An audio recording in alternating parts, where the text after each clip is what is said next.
I am so excited that our next Fearless Leaders interview is here with the incredible Holly Stiel. So, Holly, thank you so much for being here with me. Well, thank you for having me. I'm delighted to be here at home with you at home. It's all good. And we've got New Jersey and California Right. in the midst of a hurricane. So it all works out. And Holly and I had the good fortune to get to know each other through the National Speakers Association last year. Holly is really a legend in the industry when it comes to customer service. She is the author of Neon Signs of Service and so many other things.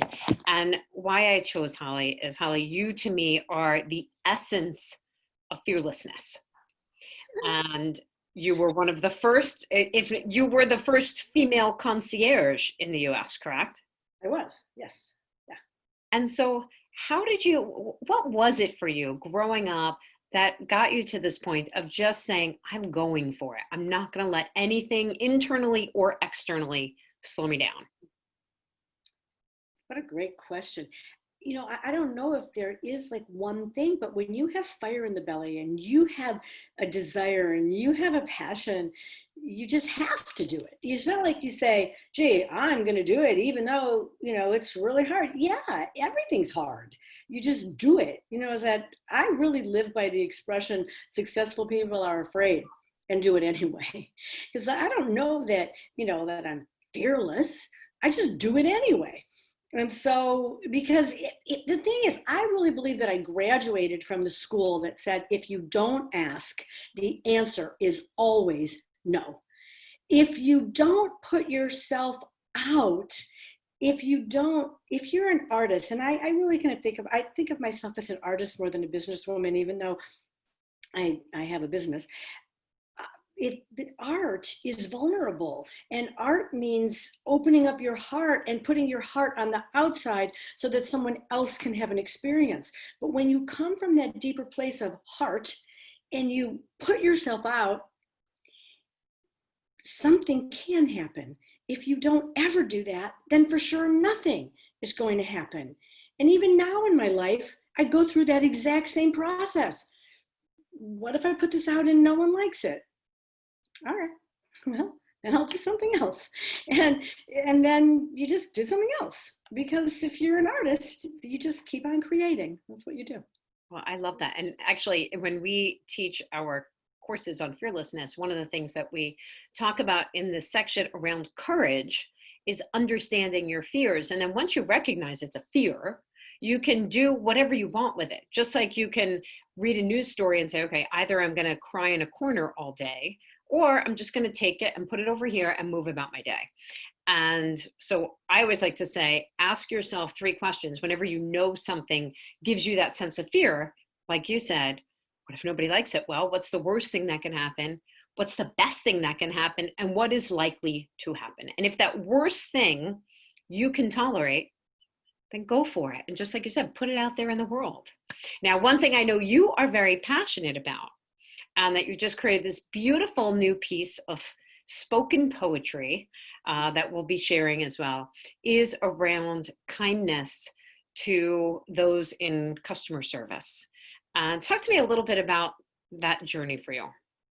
Well, I was a hotel concierge for 17 years and got a lot of accolades in that job.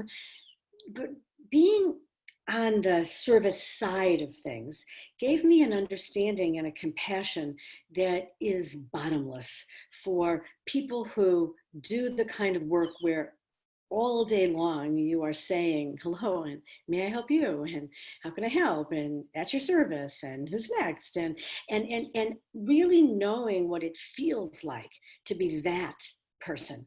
And I actually loved being that person. And I also noticed how many times being the person who says, may I help you, you're invisible. And one of my big passions is to help people to let go of that invisibility and actually pay attention and see the people who are serving them. And especially the people who do menial jobs, people who clean bathrooms in a public place. that I always stop. I say thank you to them. I appreciate them. People who are just like you're in an airport, what time did they have to get up in the morning so that you could get that coffee? I really think about them, and I think about that. And people ask me all the time, what do you miss about the hotel? Because I've had my business for 28, 29 years already, and I haven't been a hotel concierge in that long. But what I still miss are the housekeepers, the lobby porters, the people who I would have never had a chance to meet. The salt of the earth people. I used to go sit with them at lunch so I could know them. And that is an aspect that I think people just take for granted. So it's a passion of mine. And during this time, I think of it as perhaps a silver lining that people will pay attention to the people who make their lives possible. I love that. And it is so important. And I even feel that I hear you and I get it. And now if someone delivers something to my house, I feel so grateful for them, because that means they're taking the risk that I didn't need to take the risk to go into a grocery store. Yeah. And it's those little things that, I will be honest, I took it for granted for much of my life, that other people were helping make our lives go. And I think you're absolutely right. It's more important now than ever to really show that gratitude to those people who are help making all of our lives better. Now, okay, so one more question for you. If you could go back and have a conversation with the 13-year-old version of yourself, or you were talking to a 13-year-old young woman or man today, is there anything that when you think back that stands out for you that you wish you knew, or you wish that you would have either done differently or had that aha moment at a much younger age, rather than maybe waiting until the age of 40 or 50 or 60 to have that light bulb go off for you? Wow. Well, I think it's twofold, because I'll tell you on a personal level, for me, I never knew I was smart until I was in my 40s. So I always, because in the years that I went to elementary school, they used to divide up the kids either by IQ or God only knows. And we was like the smart class and the not smart class. And my best friend was in the smart class. And for years and years and years, her name was Mrs. Shensa. That was the teacher. And I'd always say, well, Mrs. Shensa, and Jackie would always go, oh my God, we're doing that again.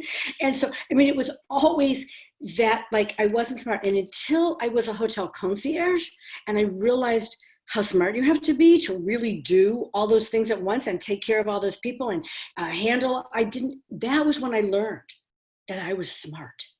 So I didn't know that. Even I have a master's degree, I didn't know that. I just, all of those things didn't happen until later. So that's on a personal thing about smart. But I think on a bigger picture for all women especially, it's that whole bit of not good enough. Let it go. That is torture for us.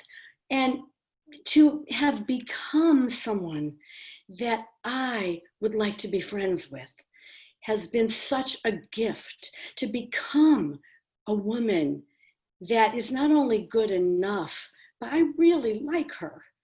That is such a gift, to be a woman that you like.